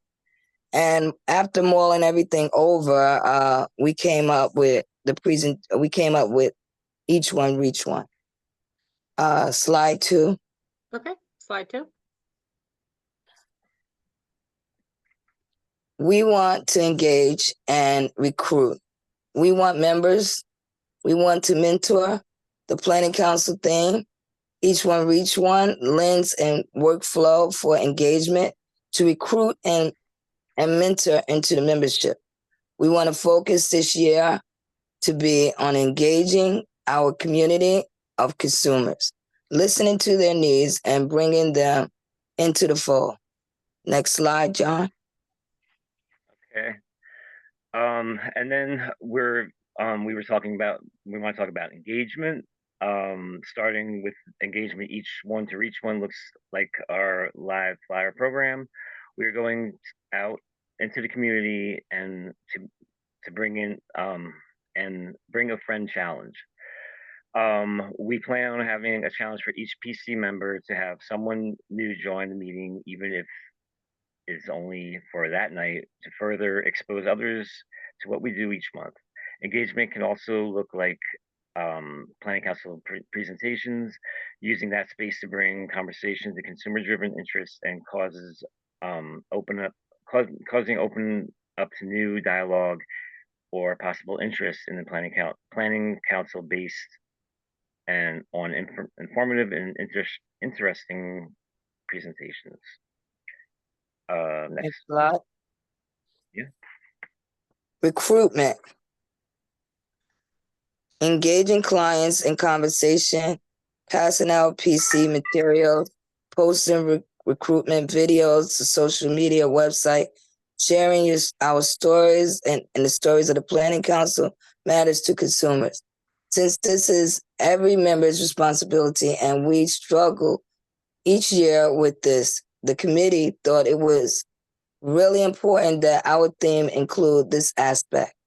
Turning community engagement and outreach into recruitment opportunities can be achieved through some of these ideas listed. Each member has the potential to reach a new member if the effort is put in. Next slide, John. Okay, so next one is mentorship. So we have someone interested. What's next? This is where the buddy system program comes in. Through the mentorship and outreach committee, potential or newly appointed members will have a mentor to help handhold them through the beginning stages of the membership in our TGA. Each one reach one. Next slide. Next slide. Membership. What does membership mean to you as a consumer, as a provider? Now it comes full circle. As a member, consumers have a direct connection with the community and hands-on effect on the decision-making when it comes to Ryan White funding in the TGA. Once each one has reached one, they then become part of the family of individuals engaging, recruiting, and mentoring others into the membership. Does anybody have any questions regarding each one, reach one? Questions or suggestions? I have If a you have any. question or suggestion. Yeah. You mentioned passing out planning council materials. Do you have a document? Like, it doesn't have to be printed, it could be digital, that has like that trifold brochure about planning council with a website listed on it, something that we can actually email someone or give someone, like material actually about how to find us. Go to here's our website, check out the website here. This is what planning council is about. We have that fold brochure, but I think it's not been updated. We have talked about that. I don't know exactly what to have it right this second. Maybe Jen knows more about that. Has a better answer. But we did talk about that, and the fact that if I think something I don't remember if we mentioned it in here with the live flyer, is that not only will we be trying to, we've tried support groups already, and we will probably continue to try support groups, but also other like events and stuff. So we definitely need to have that, and we have talked about all that. So that moving forward, we're going to be working on that. I know.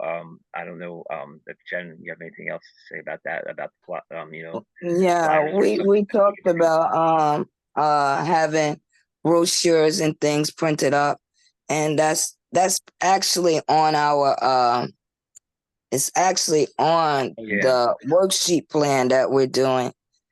So we should be that should be the next thing that we'll be working on, is getting flyers and having digital things and having handouts to give to the case managers in order for them to give to the clients. I That's good definitely what can you said about circulate an updating email it, though. too of that stuff for you to answer the email question, an updated one, because I know you guys definitely have older material, but yeah, we could definitely get an updated email one out to everyone like sooner rather than later. Don't forget, we're a new committee and we're starting from scratch. Yeah. You guys are doing a fabulous job. Yes, I have to say, this is tremendous. This is unbelievable. So all will be well. Thank you. So our next meeting is Wednesday, 4/10. Again, anyone is welcome to join. If you have any clients that you want to get involved, you can give them our email again, and reach out to us as a committee, and we're open to talking to your clients. And that's the membership outreach committee report.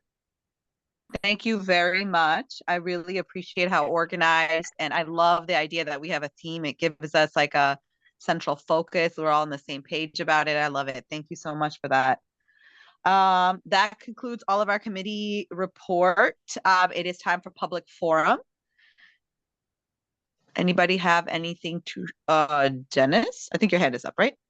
Or was that a clap? Yeah, well, that was clapping. But I do have just a quick comment to make. First of all, I really appreciate the presentation, that LGBT presentation that Luce did today. I think we have to keep fighting stigma, obviously. And I would love to see a presentation on fighting stigma for HIV, because we're still hiding the fact. I mean, I'm not. I'll tell anyone that I'm HIV positive. But we still, use phrases like consumers, or like the new food program, when we're mailing things out, we make sure we don't identify anything HIV related on it, because people are still ashamed of it. And I think it would be great if we could come up with like a presentation on how to deal with that stigma, because it's 2024 already. The medications are great, but people are not using them because they're afraid of being diagnosed to begin with. That's my comment. And great job on the presentation for membership and outreach. I think you guys are doing a great job too. Oh, thank you. And I want to tell you, I wrote down about that stigma. So I'm going to look into that one. And as well as something regarding the food, that too, because Kathleen was really, she really brought that to our attention about having somebody talk about nutrition. So, Yeah, it's all in the works. I think Roseanne had her hand raised. Yeah, I just wanna again publicly state for the record, ADAP remains backlogged. I spoke to Nahid again today. She said Chelsea's aware. I said, well, is Greta aware? You know, the assistant commissioner, so I will be sending an email. We're waiting over 3 to 5 weeks without Yeah. approvals. Yeah. Patients do not have medications. The state of New Jersey, how they put their head on their pillow at night, really? Only sparks have been flying out of me, because I would love to really put this out to everybody, because we're gonna get hammered when the viral load suppression rate goes up, because our patients don't have their medicines. We used to get it like this, 24 to 48 hours, regardless if somebody was newly diagnosed. There is no excuse for this. Nahid, again, it's not her fault. She said it's the trifecta. We know, Medicaid unwinding, PADD, and totally, like, I mean, literally, our team is spending endless hours. Yes. Patients Yep. calling us Yep. up, and then Yes, Roseanne. ADAP Yep. doesn't get it to the pharmacies correctly. I gotta start back over again and talk to the Yeah. pharmacy and Yeah. talk to the ADAP pharmacy rep. This is all I've been doing for day in and It's day all we're out. all doing. That's We're why all in the we're all same boat. doing this. And Yeah. and I will be sending an email to Greta and Chelsea.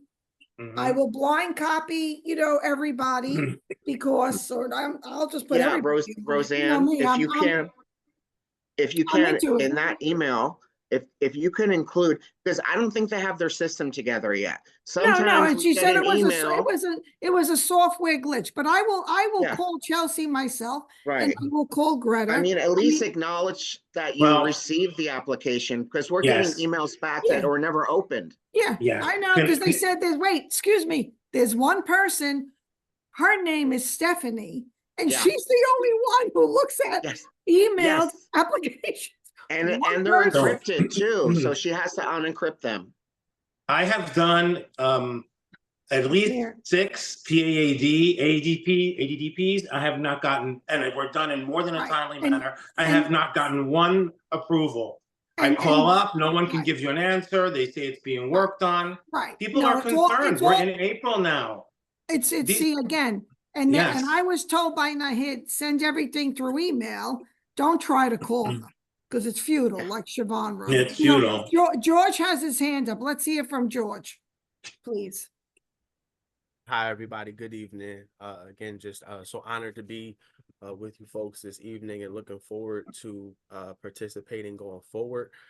Just want to, first of all, our executive director, Janice Chapin, sends her regards and has also proposed, I guess these meetings used to be in person at some point. And we are at Central Jersey Legal Services opening our doors if that should ever become a thing again. Yes. We are available to host and would love to do so. Excellent. And again, just reminding folks that we are here to assist folks with their legal troubles on the civil side, not just in housing, but we do family law, we have consumer law, and even establishing wills. So we are available and ready to help clients in need. And again, it is a true honor for me to be here personally because I'm from the New Brunswick area, grew up in New Brunswick and Somerset. And have lost a few family members, to this disease. So again, it's great work that you folks are doing. And if we can be of any assistance on the legal side, we would be more than happy to help. So send those clients our way if they're there and they have a need. Thank you, guys. Thank you, George. Thank you. Thank you. Thank you. Yeah, so thank you so much. So Nahid said, I said, Nahid, should I send this in, our concerns to Chelsea? She said, yeah, Chelsea's aware, she's away, she'll be back on the 4th. It's like, I said, never in my life have patients not had medications. Yeah. Never. It's Yep. just an abomination. And there's no excuse. And she said, oh, they can't hire people because we know it's hard with the state. So then maybe they're going to try to get some, I don't know, retirees back or Well- something. Then you got to train them. You know what? It's not don't give me any more excuses. Fix the problem. What could they expect is going to happen when they didn't renew anybody's application for 3 years? Come on, what do you expect is going to happen? Then figure into it now the episode with PAAD, and now we're also having the same thing with Medicaid. All of our patients have no Medicaid all at one time. You all can't get at out, you one can't time. get Medicaid, you can't get ADAP, PADD threw everybody off. I mean, it's beyond the trifecta of a perfect storm. Anyway. Exactly. I will be writing the email to them tomorrow. We do have a state rep here, and I know Lara's passionate about this. Lara, if there's anything you can do behind the scenes, I do echo everything that all the people have said. That passion is there for me too, because it's really frustrating waiting this long. So thank you for all of that. Does anybody else have anything for public forum? Because we're actually going to move on to part B update, which is Lara. Welcome, Lara, for your update. The only thing I can do is just echo the conversations that went on today with your frustration. I know Chelsea's actually out all this week. She'll be back next week. So just so Roseanne, I would hold off emailing her so it doesn't get lost in the email swamp, and send it closer to I don't know if she's back Monday or if she's back Tuesday. So if you wanted to hit the top of the pile, I would send it closer to that. Greta, I believe, is here. So you can go ahead and start there. And by all means, send it to Chelsea and then send it again. Oh, no, I will. I always do that anyway. Yeah. But I will touch base with Nahid and just be your messenger as best as I can, and carry the frustration over in there and see if I can get any information, and I will send it to Jen if there's anything that I hear. So I mean, at this, sorry, I was going to say, at this point, we're looking for solutions. Like, we are aware of the problem is not really helping us anymore. And so it's more like, if you guys are aware of the problem, what steps are you taking? Are you planning on taking? Because that'll at least, that level of communication will at least give us some assurance that something is happening. I would also recommend, HPG is coming up next month. And I know, plan to go April 18th. I know, and it's in New Brunswick, so that's our home turf. So I implore you to go there. You don't have to be a member of HPG in order to attend. I'll forward the invitation to I everyone. was just about to say that I can go ahead and do that as well. Okay, good. And I believe Chelsea should be there. And with all of this being said, the only news I really had was so Greta's no longer the acting. She's still assistant commissioner. She stepped in for, can't even remember her name because she was here for like a second and then she was gone. But Caitlin Bastion, she's officially now the health commissioner. And then I have our new deputy, and I can get their name for you.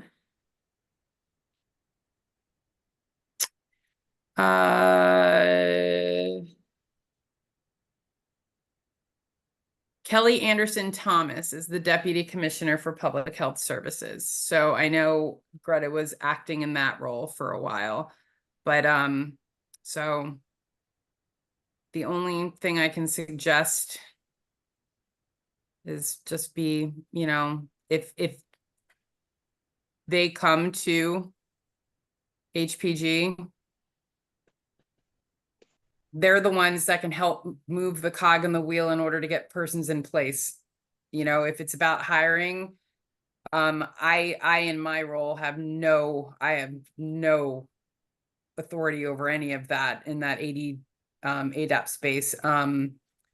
So again, come to HPG.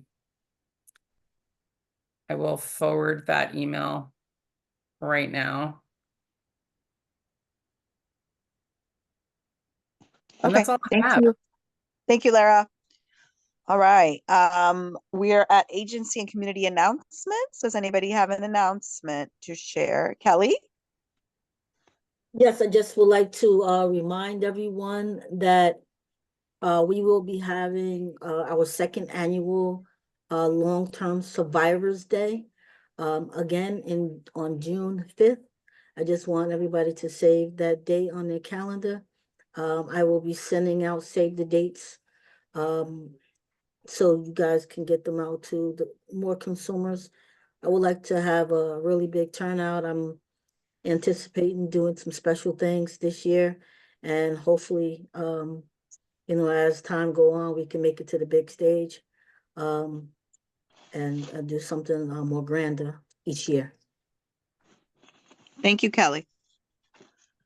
Any other announcements? Just a reminder, our next meeting is May 7th. Thank you. If there are no other announcements, I will entertain a motion to adjourn. It's right at 8 o'clock. I'll make a I motion motion to to adjourn. I second it. Whoa, I wait. Tanya second it. Okay, we're gonna go with Siobhan and Tanya. I heard those two first. Okay. Siobhan made a motion and then Tanya seconded it. All in favor? We're all in favor. Bye, Any everybody. Good Any night. nays? No abstentions. All right, guys, have a good night. Everybody have a good night. Jen, please make sure George gets the application. Yep, absolutely. Jen, Okay. make sure you send me that number too, Jen. Send you the number? For the call on Yes, Thursday. absolutely. Yep, it's on my to-do list. Okay. Gotcha. Thank you all. Have a great good night. Meeting's on at Thanks for 8. doing our Bye. presentation, Jen. Thank you so much. Thanks for everything, guys. Good Jen, I job. Thank you just emailed for setting the, that up for us. Bye-bye. the HPG invite. And then Take a look. Yep, I just got it.